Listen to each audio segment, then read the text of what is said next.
په مخ باندې چاړه راوکاږي وایي زه څومره ښایسته شومه. ته به د نبي علیه الصلاة والسلام سره په حوض کوثر کې څنګه سترګې مخامخ کوې؟ ته په میدان محشر کې به د نبي علیه الصلاة والسلام سره څنګه سترګې مخامخ کوې؟ نبی علیه الصلاة والسلام په ژوند باندې 2 قاصدین هغه ته راغلي وو. د یو ملک نه 2 قاصدان رالو او چې کله راله هغوی ګیرې خریلې وي. نبی علیه الصلاة والسلام ته مخ واړو وی ظالمانو دا خونه درته چا کړې ده؟ دا درته چا ویلي چې ګیرې خریې؟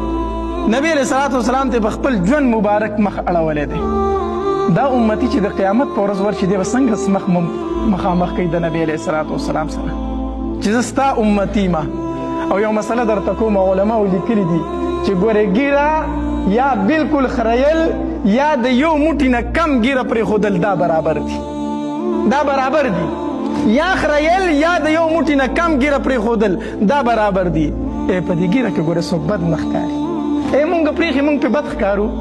زمونږ سره دا ګیرې بدې ښکاري. الله قسم په الله په هغې جنازه کې ډېر زیات خفه کېږو، ډېر زیات خفه کېږو. تاسو به زه لیدلی یم زه چېرته کټله نه ځم، زه د مړي تماشه نه کومه داسې. ملګري راته وایي راځه چې ووینو په ځوانۍ کې مړ دی راته تماشه وکړو. زه اکثر نه ځم، زه سیټ ته چاته ولاړ یم. دا ولې چې اکثر لاړم هغه ګیرې خریلي.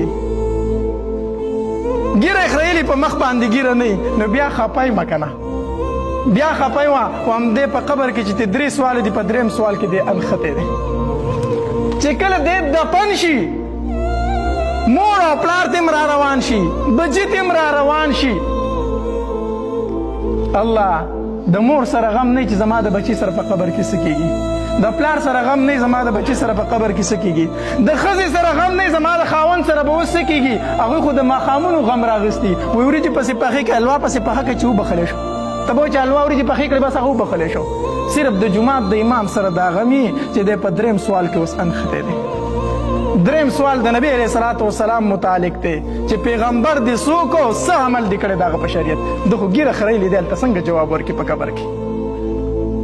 دی په دغې ځای کې انختی دی. مونږ دا وایو بختور دی هغه انسان چې دی مړ شي او دا اوږده ګیره ورته په دې سینه باندې پراته وي او دی د الله دربار له ورشي او دا ګیره د اوبو لمده وي. د نبی علیه الصلاة والسلام د سنتو مبارکونو دا اوبه څاڅي او دی د الله په دربار کې ودرېږي.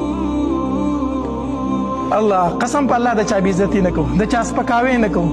مونږ به دلته کې د چا بېعزتي وکړو، د چا سپکاوی به کوو، سبا به د الله په دربار کې په خپله ودرېږم. الله به راته وایي ښه تا خو په خلکو باندې زړه یخو که نه، نن به در باندې زه خپل زړه یخوم. صرف بطور اصلاح وایو، بطور خیرخواهی وایو، بطور خفګان وایو. قسم په الله چې خفه کېږو در باندې چې ګیره خرئ او د الله دربار له ورځي، په مونځ کې ولاړې، حج له لاړې، د بیت الله شریف نه تاویږي، هم په ګناه کې اختی، هم په ګناه کې اختی. هر نیک عمل چې کوي په ګناه کې اختی. د نبی علیه الصلاة والسلام دا سنت مبارکه موږ خپل کړو. نبی علیه الصلاة والسلام په موږ باندې ډېر زیات خفه کېږي، ډېر زیات خفه کېږي او په نبی علیه الصلاة والسلام باندې درود شریف ډېر زیات وایي. نور درود شریف خو نشو ویلی، درود ابراهیمي په لمانځه کې وایي دا خو هر چاته یادېږي نه چې دا وایو، کو دا څوک نشي ویلی نو دا لنډ درود دی وایي وصلی الله علی النبي الامي، وصلی الله علی النبي الامي. دا خو د خپلو بچو ته هم زه کوم، دا د زنانهو ته هم وایو چې زنانه پخلی کوي او دا درود شریف وایي. څومره خوند به یې په هغې پخلي کې، څومره برکت به یې په هغې پخلي کې، څومره برکت په هغې پخلی کې چې دا درود شریف وایي او پخلی کوي. الله اوس زنانه پخلی کوي او سرتور سر ورته ولاړی، پخلی کوي او د ګاڼو اواز ټاټي. چېرته به په هغې کې خوند وي، چېرته به په هغې کې برکت وي. بار خاوند له دې پوستکې په مزدورو ویستو او دلته یې ته په سرتور سر پخی او په 2م ورځ باندې سیس ختم یې وایي راوړه. ستا چېرته کلمه په خوله کې نشته، ستا په خوله کې درود نشته، ستا په سر باندې لوپټه نشته، نو برکت پکې د کم طرفه راشي. ته بسم الله وایا، ته درود شریف وایا، ته تلاوت کوه، ته ذکر و اذکار کوه، پخلی کوه، ته ګوره چې په کور کې د څومره برکت دی. د خاوند نه به د مزدورو دا بوج لږ سپک شي. الله تبارک وتعالی د عمل کولو توفیق راکړي. واخر دعوانا الحمد لله رب